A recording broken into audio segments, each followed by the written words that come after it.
Hey everybody, Todd Dills here, your host for this Overdrive Radio edition for December 9th, 2024, the two final podcasts for the year, catching back up with Overdrive's Truckers of the Month over this year, all of whom were competing for the 2024 Trucker of the Year Award program, sponsored by Bostrom Seating, and with a brand new seat and other perks on the line for the winner.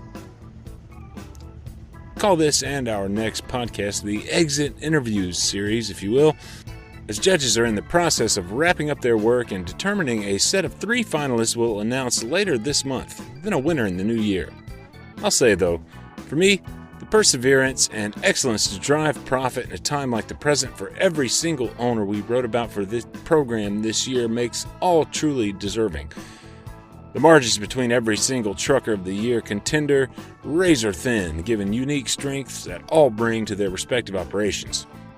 You're going to hear answers to 2 fairly simple questions today, namely, how has the year gone for the business?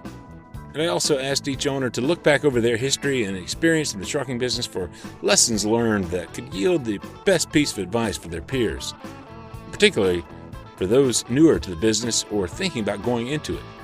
We'll hear from 4 semifinalists today, including owner-operator Candace Marley, headquartered in Iowa and pulling dry van freight, now leased to Mercer.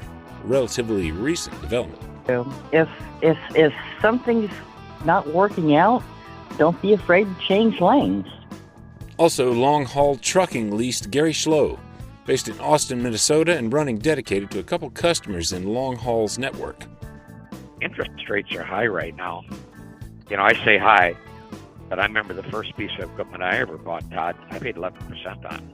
In El Paso, Texas-based R&M Transportation independent Renee Holguin, moving flatbed freight.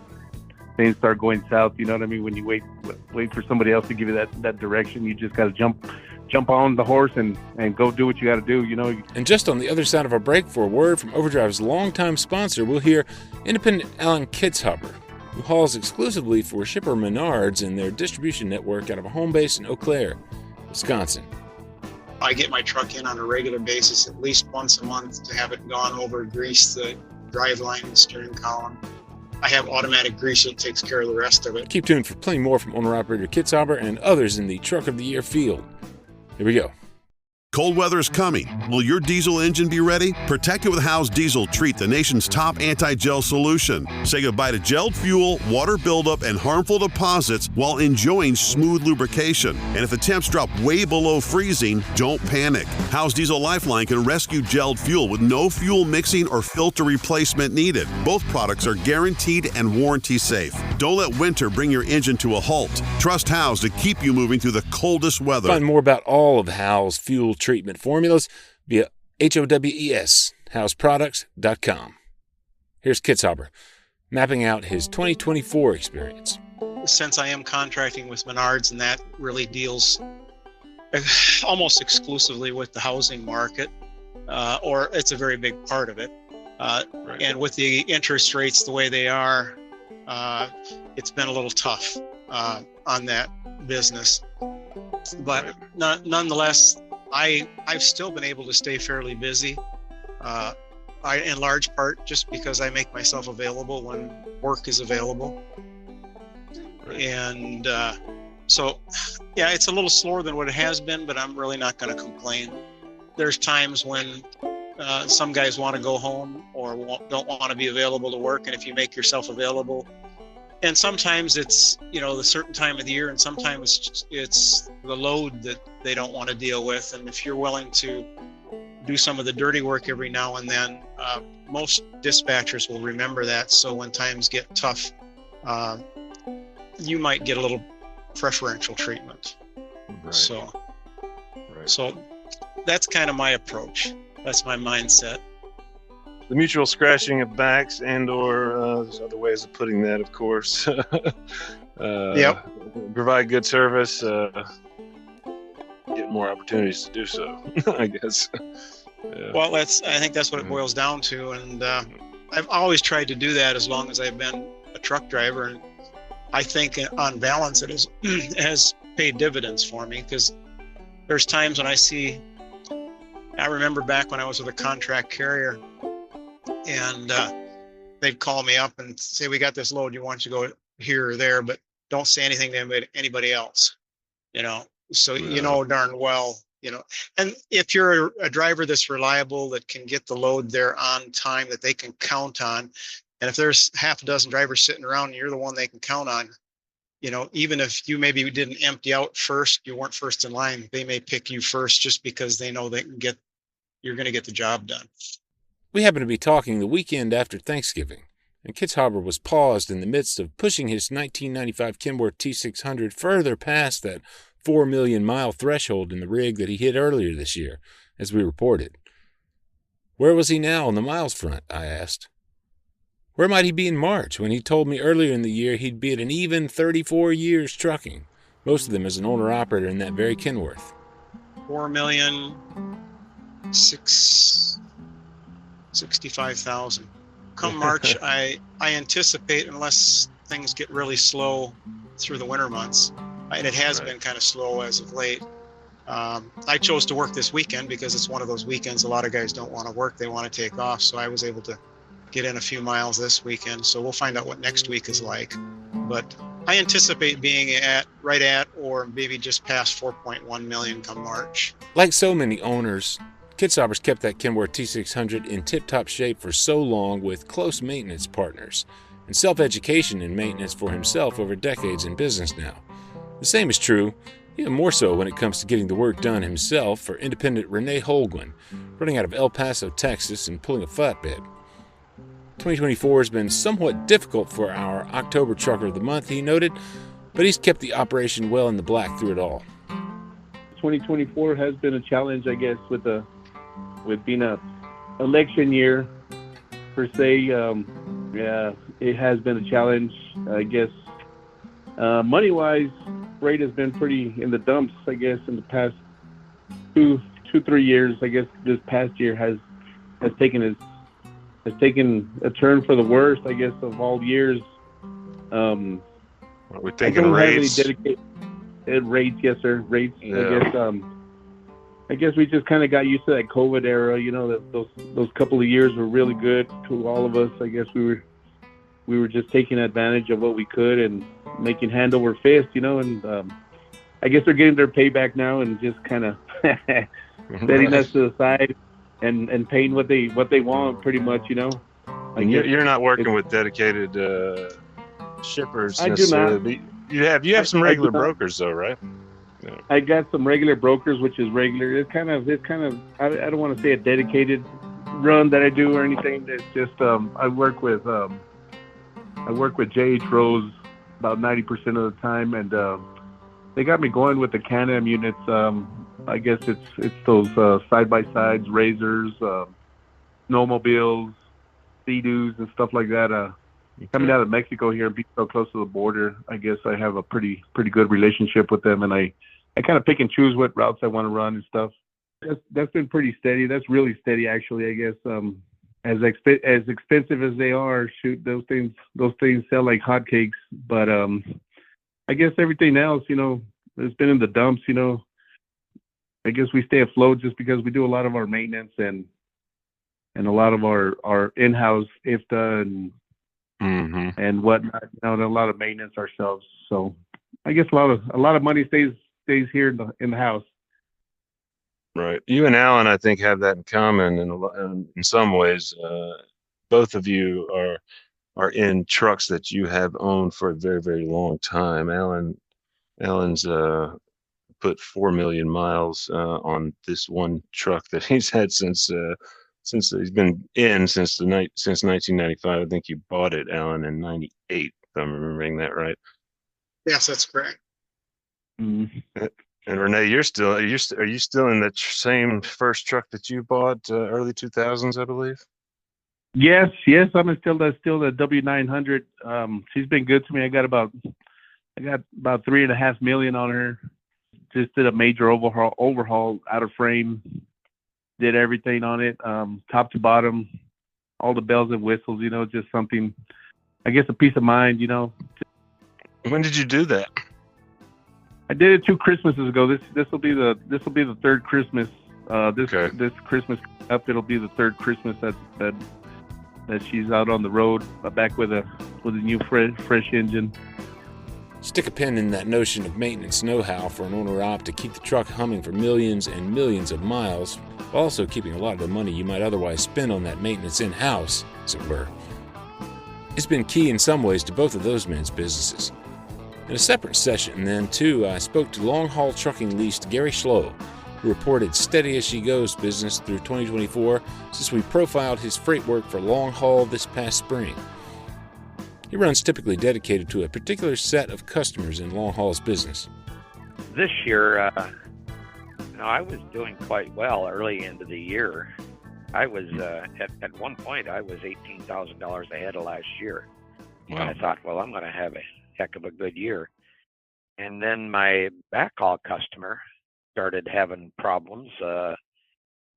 They couldn't get lumber out of the woods because it was too wet. And then when they finally could get lumber out of the woods, orders dropped. So my deadhead has picked up a little bit. Mm-hmm. My per mile has suffered a bit. My maintenance has been lower.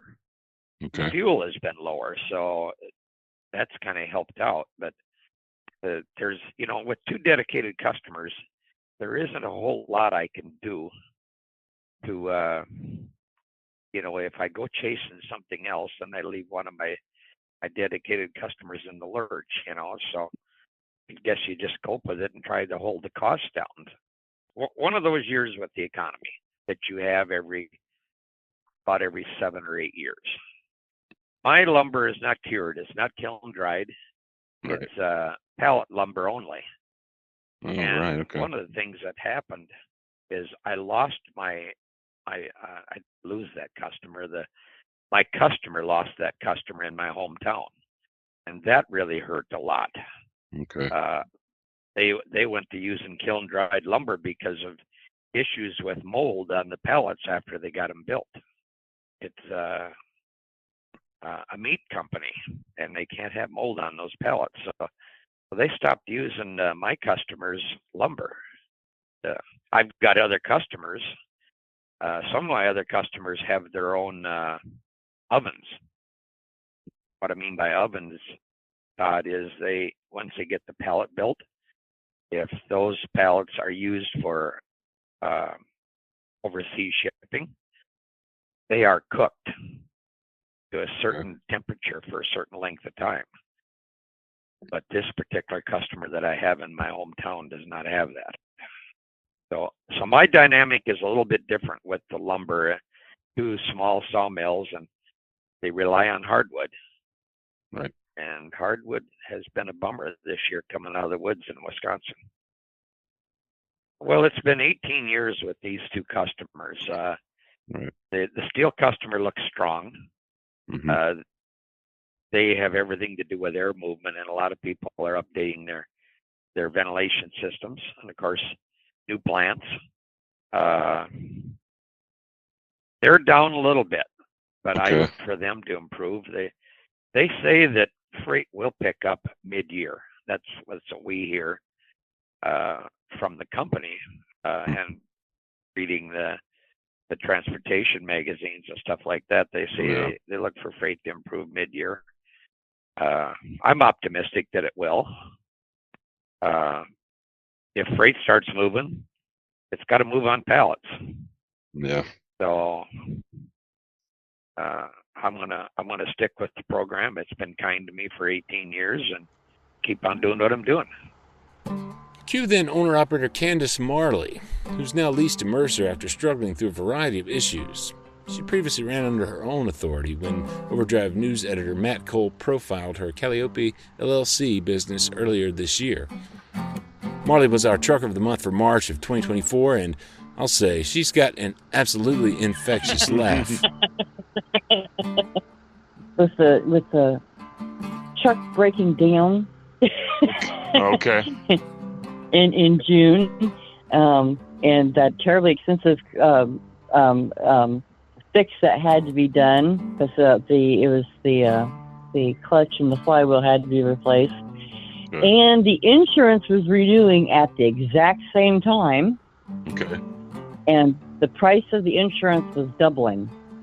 Well, as I was told, it was happening to everybody. Wow. Everybody's insurance was going up. Doubling, though. That's dramatic. Yeah. I mean, I knew it was going to go up a little bit. I just didn't expect it to double in price. Yeah.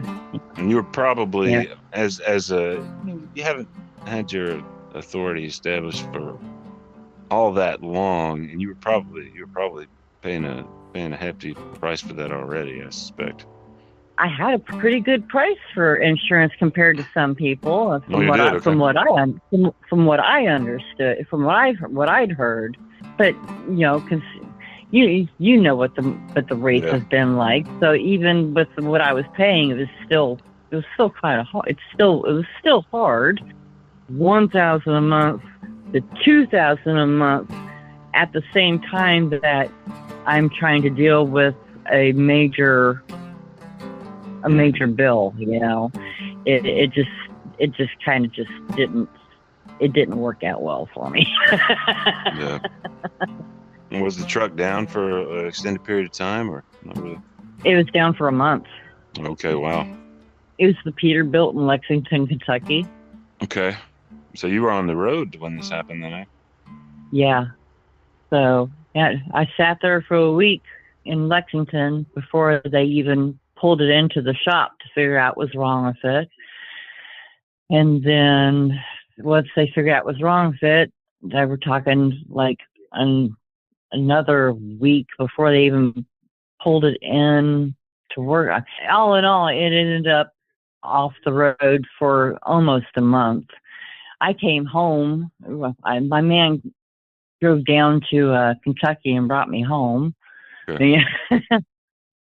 And then when they finished, I got a rental car and drove back down, and then I picked it up and drove over to Louisville and hooked on with Mercer. I mean, Mercer's been around a long time for sure. Well known amongst owner operators, no doubt. Was it pretty similar? Had you worked with them in the past? No. Okay. How did you make the decision to pursue working with them this time? Well, they had a good reputation. I mean, but like you said, they're well known among owner operators. I've seen them, or I've seen seen them around for as long as I've been driving. So what I'd seen of their drivers that talked about them, the drivers seemed happy with them. Right. So I'm for the most part happy with them. My only complaint is it's hard. They don't really have loads don't have the loads to get me home. Okay. That's the hardest part with them. So they don't have a whole lot they don't get a whole lot of loads going to Iowa. So a big change, certainly, for owner-operator Candace Marley, now leased to Mercer and working to optimize her operation to the company's system. To take us through the end of the podcast, I asked all 4 of these Trucker of the Year contenders to offer up the best piece of advice they could give to fellow owners in the business, particularly those getting their start trucking as an owner or considering a move in that direction. We'll run straight through their responses here, starting with Alan Kitzhaber's considered take on business education, then Renee Hoagland, Gary Schlow, and Candace Marley, in some ways echoing each other, but each with time-worn advice born from their own experience, and worth considering for anyone out there trucking as an owner-operator, that's sure. Here we go for the final run with these 4.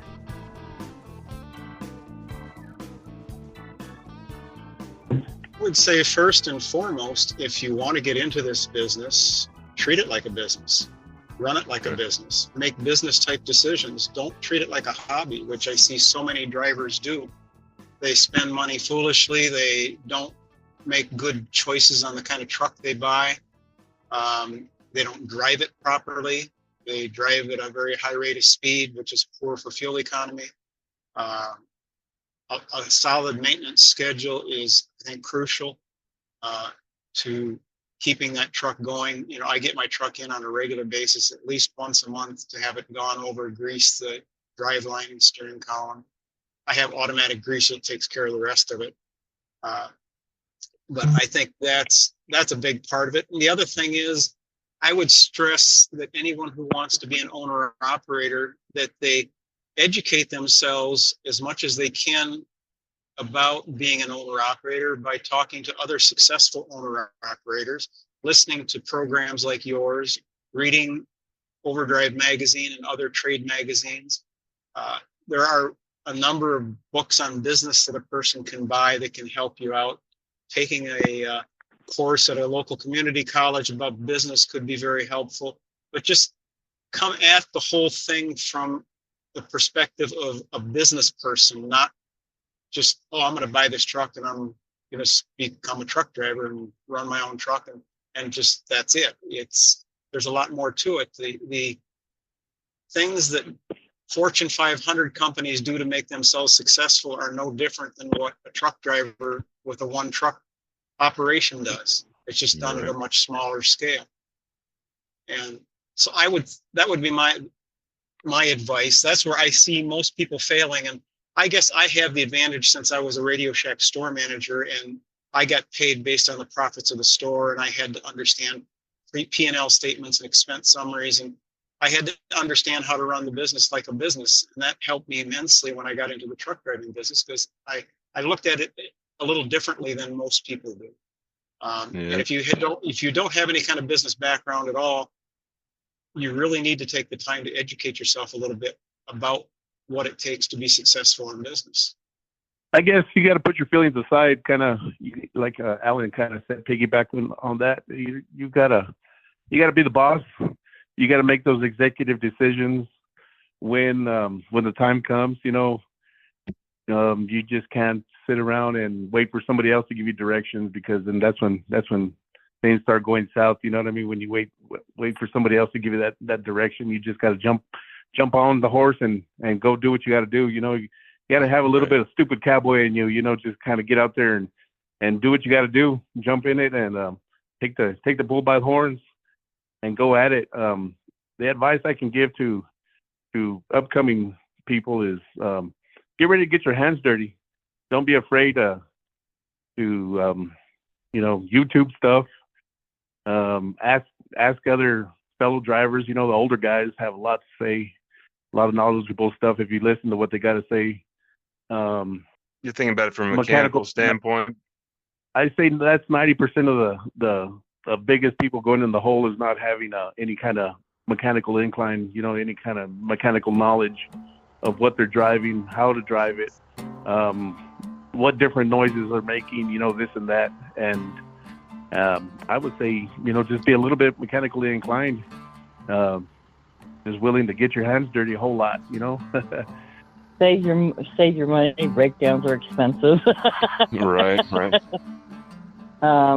Do as much of the maintenance of yourself that you can. And I guess just like what I've been through, if something's not working out, don't be afraid to change lanes. Because that's what I had to do. Having my own authority I loved it. I freaking loved it. I loved the freedom of it. But things weren't working. Things were going bad. So I had to change lanes and sign on to MRSA in order to survive. Now, down the road doesn't mean I can't go back to having my own authority. I just knew that was the only way I was going to survive this right now.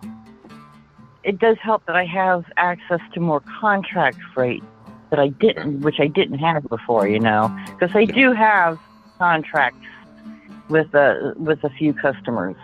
So that does open a few more doorways that I didn't have before.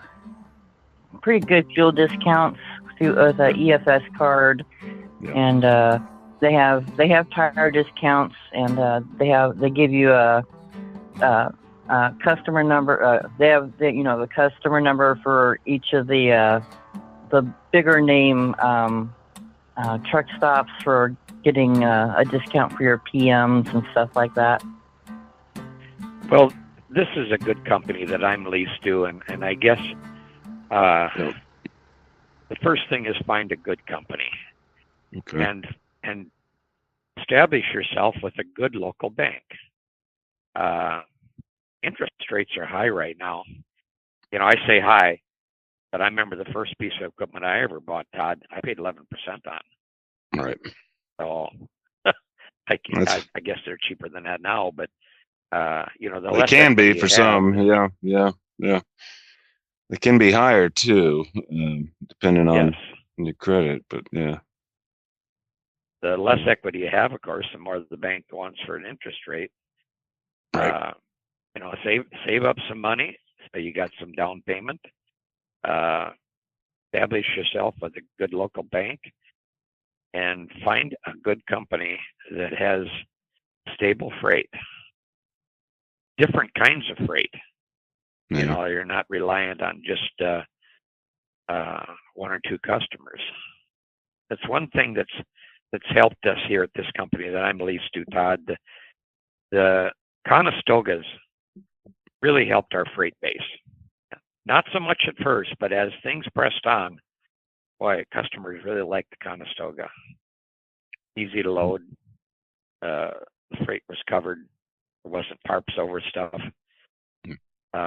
But it's expensive to get into this business. These trailers now, the last trailer I put together, Todd, was $57,000. Putting the trailer together now is over $80,000. If someone wants to be like a dentist, or if they want to be a plumber, or they want to be a carpenter, most of them have to go to a trade school of some sort before they can even start that business. If you want to be a truck driver, you just got to get the bank to approve a loan, and you're a truck driver without any kind of education to go along with that. And that is why I believe a lot of owner-operators fail, is because they just don't take that next step and educate themselves. Your day ends, but being an owner-operator, sometimes your shift ends, but then you're down underneath the truck, checking tires, patching tires. I plug a lot of tires a lot of time, going through it, going over, sometimes when you gotta just always have an eye out of what you're driving and how it works. My fuel pump went out years ago, and I actually thought it was an injector, just because it had that, there's a certain fuel knock when your truck is starving for fuel, I actually was going to the injector part, and kind of had my mindset on that until I YouTube something, just kind of sitting there on the side of the road, just twiddling, going through my thoughts. Every kind of thought goes through your mind that you're going to go broke, in the next 24 hours. But, you kind of start YouTubing stuff and kind of points you in a different direction. And I kind of went to the fuel pump direction, and I got a really good relationship with my mechanic. He'll answer me 90% of the time in the middle of the night and stuff. And I kind of YouTube that, called him and kind of picked his brain, and we kind of diagnosed it to a fuel pump issue that it was out there. For owner-operator Holguin, in that case, his wife, Messina, who handles back-office duties typically for him, loaded up a replacement part in El Paso, Texas, and drove it to him where he was marooned in Oklahoma. And Holguin made the fix in the parking lot of one of the largest McDonald's in America, the Oklahoma Turnpike. It's testament to that maintenance know-how nearly all of these owner-ops advised on the educational front, but also the value of building the support team, no doubt. Crucial for every successful owner, whether leased or with authority. Thanks to all four of these owner-operators for their time. And next week, we'll hear from another big group to round out this series of quote-unquote exit interviews, as it were, before judges finish selecting finalists for the big 2024 Trucker of the Year award. Keep tuned for that, for sure. And for longtime listeners among owner-operators here, we're starting to canvass for entries for the 2025 Trucker of the Year competition. You can enter your own business or that of another deserving owner of up to 3 trucks via overdriveonline.com/toptrucker. That's overdriveonline.com/toptrucker. Look for that link in the post that houses this podcast for December 9th, 2024, or in the show notes, wherever you're listening. Overdrive Radio is on Spotify and SoundCloud, Apple Podcasts and YouTube, Overdrive's Facebook page, and any listening platform, really. Leave us a review there if you're enjoying these, and here's a big thanks in advance for it. Overdrive Radio is a production of Overdrive, the voice of the American trucker. It's edited and produced by me, Todd Dills, with the acoustic guitar and other support of trucker-songwriter Long Haul Paul Marhofer. The theme is Legend of the Snake Man by Marhofer. featuring the guitar work of Travis, the Snake Man himself, Whammick, Terry Two Socks Richardson on bass, keys by Tisha Mingo, Jim Whitehead, and on drums, Andrew Marshall. The podcast is backed up further by Overdrive's own social media coordinator, Jasmine Campbell, news editor Matt Cole, executive editor Alex Lockey, and video editors Lawson Rudisell and Andrew Gwynn. We'll see you next time.